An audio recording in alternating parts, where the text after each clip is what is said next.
Chapter 204, Sword Delivery from an Old Friend. The young Taoist priest returned to the small town after leaving a short while back. He was someone whom many young girls and young women in the small town constantly thought about, and he set up his stall in the same place as before and started to offer fortune-telling services again. Surprisingly, however, there was now a fellow fortune teller sitting nearby, offering his business and stealing customers from the young Taoist priest in the bustling small town. He was in his 70s, and he was dressed in brand-new Taoist robes. His cheeks were surprisingly rosy, and he appeared as ethereal as could be. The old Taoist priest was sitting behind a large table, and he exuded the aura of a mystical immortal. There was a shiny big container on the table, and inside the container were neatly cut bamboo slips. An extravagant-looking silk flag was also standing beside the table, and there was a couplet written on the surface of the flag: knowledgeable in yin and yang, well-versed in the 8 trigrams, skilled in astrology, and proficient at geography, all it takes is a single slip. Able to sacrifice wealth to avert calamity, and able to accumulate merit and virtue, all it takes is a few copper coins. Business was booming at this fortune-telling stall, and an endless stream of residents from the small town were asking the old Taoist priest for bamboo slips.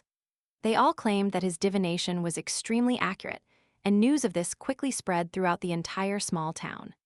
Moreover, the old Taoist priest had come at just the right time, as the residents of Dragon Spring Prefecture had just witnessed remarkable scenes and confirmed the existence of immortals in the world. Thus, they became increasingly sincere, and even the poorest families in the small town were willing to offer him large handfuls of copper coins for his services, even if he only asked for a few. They all wanted to bathe in his jolly nature. Meanwhile, few people visited the stall of the young Taoist priest. In fact, business was so bad that one could genuinely set up a net to catch birds in front of his stall. After the young Taoist priest set up his stall, an oriole did indeed fly over from the distance before circling in the sky and flying away again. The young Taoist priest felt slightly sad. There was a pitiful expression on his face as he looked at some young women, and these were familiar faces with whom he had enjoyed friendly conversations before. However, these young women who had come together in groups of 2 or 3 after hearing news of his return quietly chatted with each other and purposely looked at his awkward situation without doing anything. In fact, they became increasingly happy upon seeing his awkward situation. This caused the young Taoist priest to feel another pang of slight sadness. In the end, he was truly bored out of his mind, so when he saw that there weren't many customers visiting the old Taoist priest next door, he decided to shamelessly walk over and sit down in front of the stall. Even though the old Taoist priest had a righteous expression and an unwavering gaze, he was in fact feeling quite uneasy in his mind. Young people had stronger physiques, so if they genuinely engaged in a dispute and threw hands because of business competition, he wouldn't be able to withstand many punches from them. The old Taoist priest had some shallow understanding and abilities when it came to fortune-telling, and he was also very skilled when it came to verbal altercations. However, he was no good at physical fights, and he would most certainly fall to his knees and beg for forgiveness. The young Taoist priest with the lotus flower hat on his head sat down with a smile. However, he didn't say anything. The old Taoist priest shot a quick glance at the lotus flower hat. This was a hat that he had never seen before. Apart from a rare few large Taoist temples, almost all of the Taoist priests in Eastern treasured Vile Continent and the large continent to the southeast wore fishtail hats, regardless of whether they were from the mountains or not. This couldn't be muddled up. After all, this was a critically important matter that pertained to the entire Taoist orthodoxy. As such, who dared to audaciously wear a different hat? There would be no need for Taoist temples to act, as government officials would immediately arrest such people and toss them into cells. The old Taoist priest immediately felt much more at ease. This young man was most likely an amateur who didn't even understand the most basic rules and regulations of Taoism. After hearing a few shallow principles and concepts here and there, he had come up with this random and out-of-place hat, and perhaps even felt very pleased with himself. Perhaps he felt transcendent and different from ordinary mortals. The old man calculated the distance between his stall and the county office, and he felt like victory was firmly within his grasp. His aura immediately changed, and a brilliant glow appeared in his eyes. He instantly recovered his demeanor as an ethereal and transcendent person. He gazed at the handsome young Taoist priest just like that, and he appeared especially frightening and imposing at this moment. Sure enough, a look of unease spread across the young Taoist priest's face, and he asked, "Immortal Elder, did you discover the bumpy nature of my long journey here just by observing my face?" "Wowie, it's a stupid young lad. This is fairly good. In fact, this is much better than him being a rash and hot-headed young man. With my silver tongue, I can definitely deal with this amateurish junior in just a few sentences." The old Taoist priest was secretly happy, and he couldn't help but doubt the business prospects of the fortune-telling stall beside him. He pretended to be profound, and he said, "Seeing that you're my junior, why don't you draw a bamboo slip? I won't charge you any copper coins, and I'll tell your fortune for free." The young Taoist priest chuckled and replied, "How can I bring myself to trouble you, immortal elder? I simply came here to have a chat. After all, to have a chance encounter here is also fate." Even though the young Taoist priest said this, he had already leaned over and extended a hand to grab a bamboo slip. The old Taoist priest raised an eyebrow, and he reached over to place a hand on top of the bamboo slips. The young Taoist priest had no option but to huff and retract his hand. He lightly waved his hand around, and he smiled sheepishly and said, "Ha ha, I saw some specks of dust on Immortal Elder's bamboo slips, so I wanted to help Immortal Elder wipe them clean." A fake smile appeared on the old Taoist priest's face, and it was clear that he was shooing this customer away without closing his stall. This was because a woman and her young child were hurriedly walking over from the distance. Business was beckoning, so the old Taoist priest naturally didn't have the time or effort to speak nonsense with this amateur fortune teller anymore. The young Taoist priest could only stand up and obediently return to his own stall. He placed his hands behind his head before leaning back into his chair and gazing up at the clear blue sky. Further in the distance, a middle-aged man slowly walked over with a young boy with long eyebrows. Before coming here, Zai Shi, the young boy's old ancestor, had told him that he was bringing him over to visit the master of his Taoist branch. Even though the young boy was far more mentally mature and tough than others at the same age as him, he still couldn't help but feel a strong sense of unease and apprehension. He felt like this person would definitely be an ethereal and profound old immortal with flowing white hair. Perhaps he would even have a spiritual animal beside him, whether that be an immortal crane or a flood dragon. In any case, this would definitely be a powerful person with a soaring divine aura. However, Long Eyebrows was dumbfounded upon seeing that vaguely familiar face. The young Taoist priest was a familiar face in the small town, and he was someone who would tell fortunes for woodsmen, red palm patterns for ladies, write letters for people, and do everything else in between. When it came to weddings where he could grab a free bite, the young Taoist priest wouldn't be careless either. In any case, all he needed to do was to say some auspicious words. Afterward, he would be able to eat big bowls of meat and drink big bowls of wine. Moreover, his appetite wasn't any lesser than that of strong young men who did physical work, so his manner of eating could truly cause one to feel anxious about the copper coins required. Long Eyebrow's mother, the cultured and polite woman from the Zai clan, had once brought the young boy over to have his fortune told by the young Taoist priest. He had obtained an auspicious bamboo slip, and the young Taoist priest had uttered a load of nonsensical but auspicious words.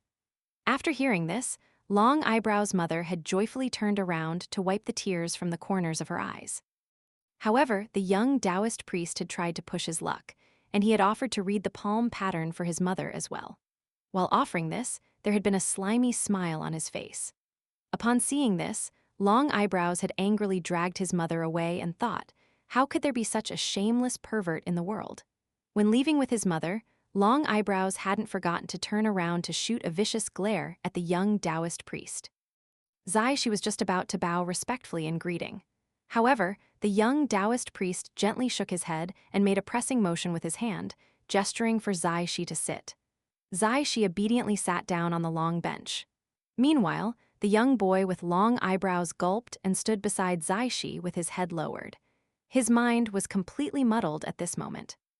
The old Taoist priest shot a sideways glance at the neighboring fortune-telling stall, and he almost rolled his eyes upon seeing the middle-aged man and young boy walk over. There were actually people visiting that untalented young Taoist priest to have their fortunes told. Were they not wasting their copper coins? She didn't know where to begin. He was the Tao master of a continent who was imminently about to become a heavenly lord as well, yet he was surprisingly filled with nervousness at this moment. The young Taoist priest ignored Shi, and he looked up at long eyebrows whose head was slightly lowered. I didn't lie to you back then, did I? Your auspicious bamboo slip was genuine. I don't deceive any of my customers, regardless of whether they're old or young, he said in amusement. For some reason, the young boy with long eyebrows felt an urge to fall to his knees and kowtow. However, he couldn't kneel down no matter what. The young Taoist priest who had introduced himself as Lu Chen to Chen Ping'an smiled and said, "There's no need to be so tense. You didn't do anything wrong back then, so it doesn't make sense for you to feel guilty. What, you feel like you were wrong just because I'm more senior than your old ancestor? Then your life will truly be filled with nervousness and worry. The further up you climb, the more you'll feel guilty and wrong whenever you see someone else. Why cause trouble for yourself? That would be a complete waste of my auspicious bamboo slip." The young boy with long eyebrows had always been fairly smart and sensible in front of him, so why was he suddenly becoming so timid at this critical moment? This caused Shi to feel slightly annoyed and angry. He was about to scold the young boy, yet the young Taoist priest immediately shot a glare at him. Shi was terrified, and he immediately shut his mouth. Shi smiled wryly in his mind. As it turned out, he wasn't in a much better position than the young boy with long eyebrows. Lu Chen smiled and asked, "You're genuinely not going to keep him by your side to train and polish?" Shi was sitting upright, and he took a deep breath and channeled a mystical ability to straighten his mind. He no longer appeared as apprehensive and nervous as before, and he replied, "Enjoying the shadow of a big tree is both a good thing and a bad thing. It's very difficult for the new tree to become as big and tall as the old tree." "Correct," Lu Chen said with a nod. He then rubbed his chin and clicked his tongue in wonder, saying with a chuckle, "When I return, I can say this to my teacher as well. He shouldn't always grumble about his students not being successful. As a teacher, he should bear at least half of the responsibility." After finally calming his mind and emotions with much difficulty, Shi's mind immediately became a jumbled mess again. There was a bitter expression on his face, and he didn't dare to say anything in response. And he still wanted to become a heavenly lord. Perhaps he would even lose his title of spiritual master, right? His master's teacher naturally wouldn't become angry because of these trivial matters. However, who knew how his master's second senior brother would react? That was someone with an unpredictable temper. If that person became angry for real, who could block him? Lu Chen gestured to the young boy with long eyebrows and said, "Come over here and look after my stall for me. I'm going to wander around for a while and visit an old acquaintance." Long Eyebrows didn't dare to be the dove who occupied the magpie's nest too. He didn't dare to genuinely walk over and sit in Lu Chen's seat. Thus, he refused to budge a single step. She breathed a sigh of relief upon seeing this. He had genuinely been afraid that Long Eyebrows would foolishly walk over and plonk down on Lu Chen's seat. Lu Chen didn't think much about this, and he gave an order to Shi, who was hurriedly standing up. "I'm not going to visit the others, so go and tell them not to show excessive passion toward an uninterested person. I've been in a bad mood lately, so I'm afraid that I won't be able to hold back if someone comes over to annoy me. Heh. Also, if I want to see your descendants in the future, is there any need for you to go the extra step to bring them over to me? Even if they hide underground, I'll still be able to find them. Isn't that right? So, I don't want this to happen again." Shi nodded and said in a low voice, "Understood." Lu Chen cleared his throat and asked with a wide smile, "Where is this child's mother? Did she not come because she's busy with something else? I didn't have time to read her palm patterns last time." Shi was rendered completely speechless. This was the first time he had seen this side of his master. As it turned out, the rumors secretly circulating among the many heavenly lords and spiritual masters were all fucking lies. Long Eyebrows had already become completely stupefied. Lu Chen swaggered away. When he walked past the neighboring fortune-telling stall, he said with an envious expression, "Immortal elder is so busy." The old Taoist priest smiled and nodded in response. However, he couldn't help but grumble in his mind, "Hurry up and piss off." Lu Chen continued to wander around, and he eventually entered Clay Vase Alley. When he walked past the Cao clan's ancestral residence, the gate to the courtyard was tightly shut. Standing inside the house, Cao Zai, the terrestrial sword immortal from southern World continent, silently bowed and paid his respects. The fiery red fox also prostrated itself on the floor in a sincere manner. Its entire body was trembling in apprehension. Lu Chen was completely indifferent to all of this, and he directly walked to a residence where he jumped up to look inside the courtyard. The young girl who was basking in the sun in the courtyard next door frowned and asked, "What are you doing?" Lu Chen turned around and pointed at himself before laughing loudly and saying, "Young lady, you don't recognize me anymore? I stayed in the small town for a while last year, so the two of us should both know each other. In any case, both you and your young master visited my stall to have your fortunes told. Do you not remember?"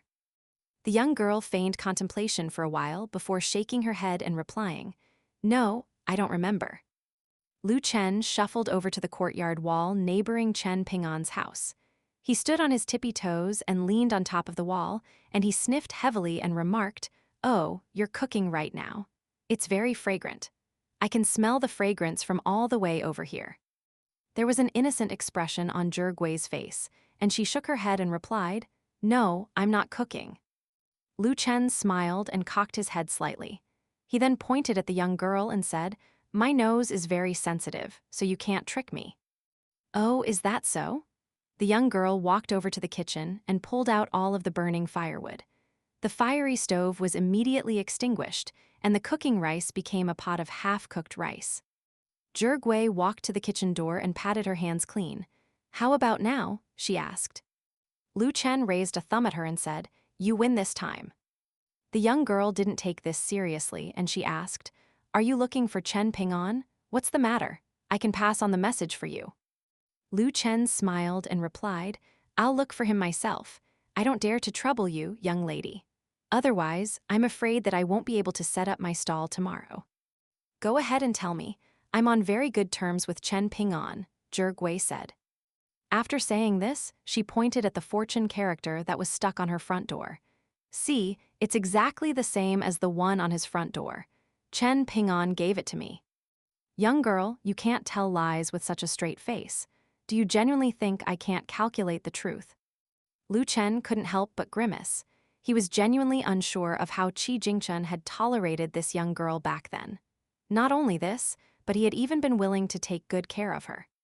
He sighed and said, "To tell you the truth, I'm not here to look for Chen Ping'an today. I'm here to look for you, Wang Zhu." Zhigui expressionlessly looked at the young Taoist priest and replied, "Even though young master is temporarily away, Chen Ping'an will definitely help me exact revenge if you dare to humiliate me. Also, I'm familiar with Qi Jingchen, and he's a powerful Confucian sage. Are you not afraid of him suddenly coming back to life to beat you to death?" Lu Chen raised his hands and massaged his cheeks. There was exasperation in his voice as he replied, "To say nothing of whether Chen Ping'an is willing to exact revenge for you or not, Qi Jingchen is genuinely dead, so he definitely won't come back to life." Zhigui raised her slender eyebrows. It was as if her eyebrows were slender willows, gently swaying in the spring breeze. Lu Chen placed his hands on top of the courtyard wall again, and he said with a smile, "Wang Zhu, there's a fated opportunity that I want to give you. Do you dare to accept it?" The azure sleeves of his Taoist robes gently rested on top of the earthen courtyard wall. It was as if his sleeves were coiling dragons and crouching tigers. Zhigui crossed her arms in front of her chest as if protecting herself, and she sneered, "Pervert, scoundrel, lecher, libertine." Lu Chen retracted his hands and held his belly as he burst into roaring laughter. Thinking back to the past, there had still been tens of thousands of true dragons in the world. After dividing the treasures according to merit, one of the dragons responsible for overseeing all of the rivers and lakes in all of the worlds had been an extremely renowned female dragon. Her status had been indescribably lofty and noble, and just how much had she loved him?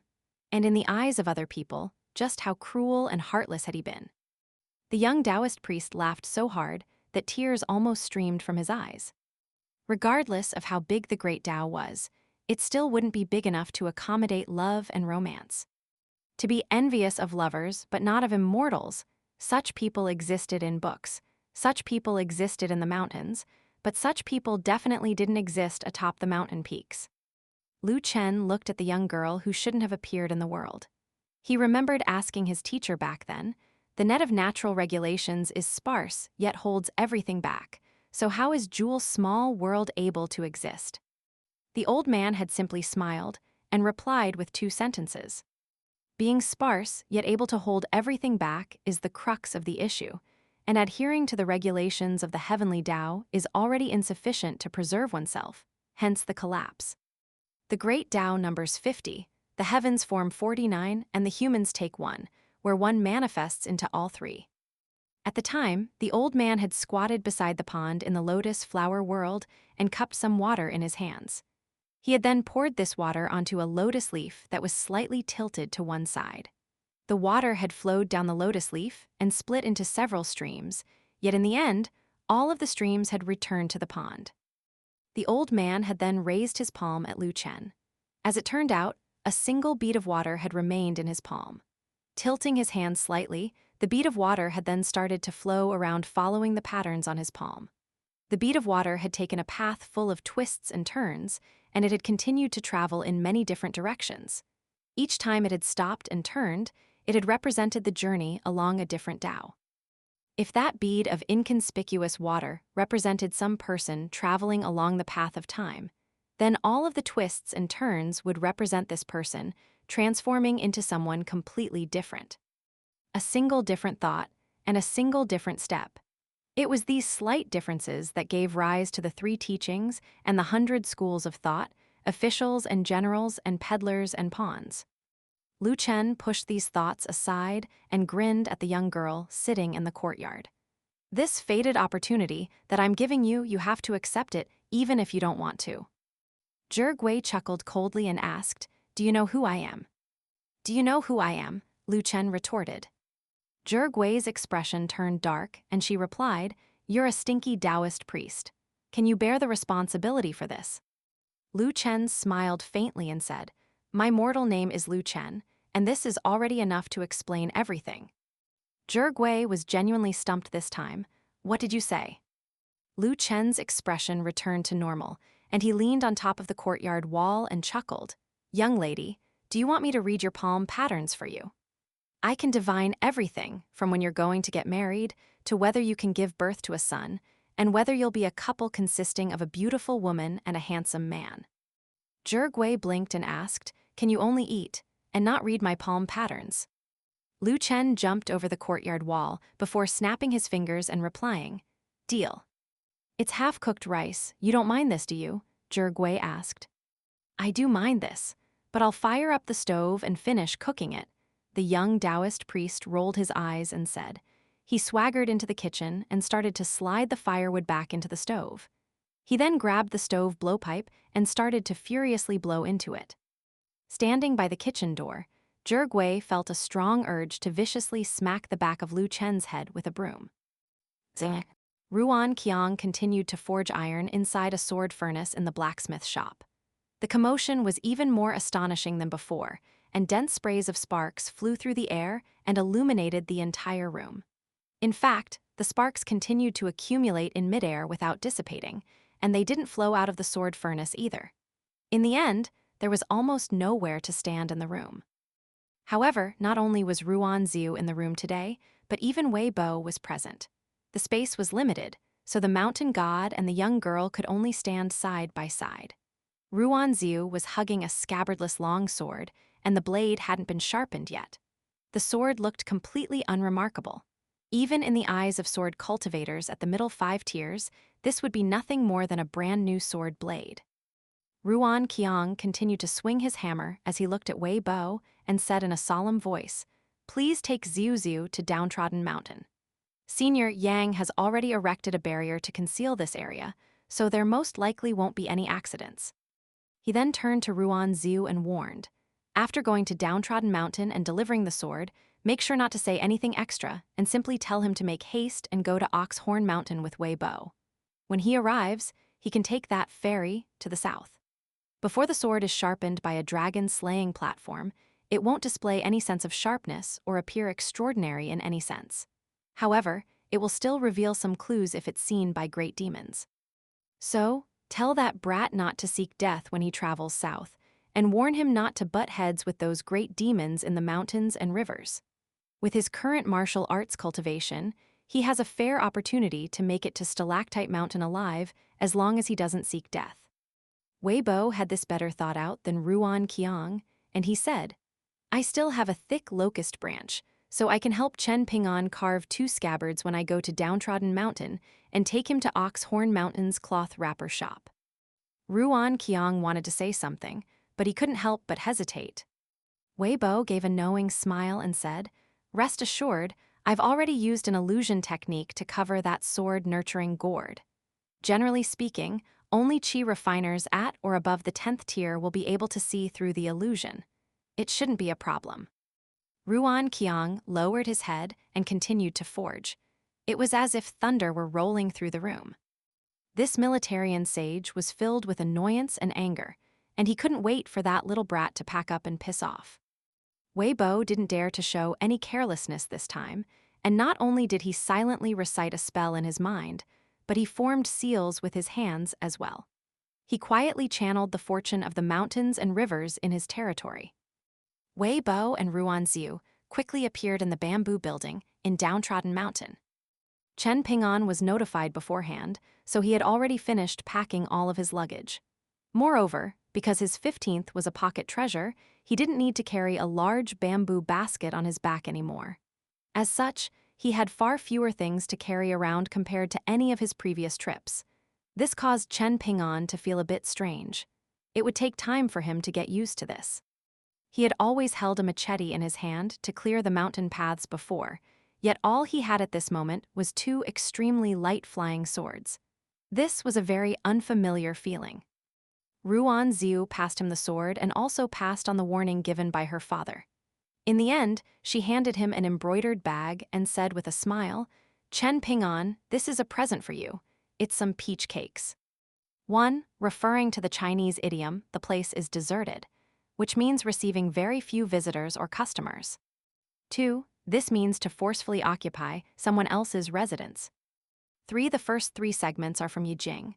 There are some different explanations for this, but it roughly means that of the 50 natural regulations, 49 are formed by the heavens and unchangeable by humans. However, the remaining one is the variable changeable by humans.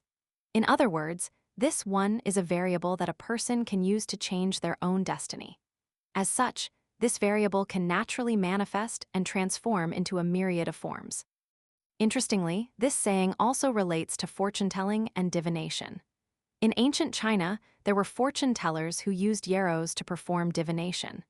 They would gather 50 stalks of yarrow, yet they would put one aside and not use it, only using 49 instead.